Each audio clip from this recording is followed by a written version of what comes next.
A sell-off on Bay and Wall Street today to close out what has been a losing week for markets on both sides of the border. Now, Bay Street has pretty much wiped out all the year-to-date gains.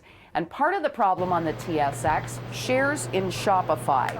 On April 11th, the company announced a 10-for-1 stock split and shares surged. But since then, the stock is down by more than 20%.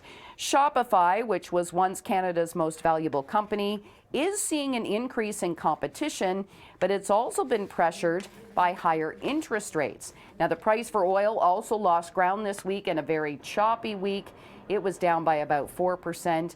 And then pressuring markets as well this week, all this talk about interest rate increases, with some now suggesting we could see a hike of 75 basis points in Canada on June the 1st. That would come after a hike of half a point just a few weeks ago. Now, the U.S. also looking at an aggressive path on interest rates, and all of this is in an effort to tame inflation. Now, at the same time today, there are also signs of resiliency within the Canadian economy. Retail sales rose by 0.1% in February, a very small increase, but that was still better than expected. Plus, preliminary estimates show we are likely to see a gain of 1.4% in March, just as inflation was hitting that fresh 3-decade high, and it's not clear yet how much of the increase can be attributed to higher prices. But this data further supports that aggressive path on interest rates moving forward.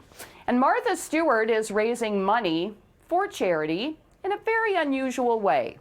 Stewart is holding a tag sale this weekend at her farm in Katona, New York. And hundreds of items are up for sale, including furniture, tableware, art, linens, and more.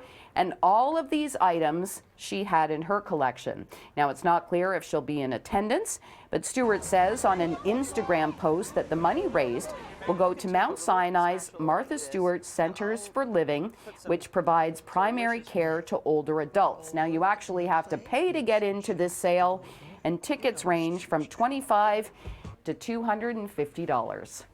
Have a great weekend. In the CityNews Business Center, I'm Kris McCusker.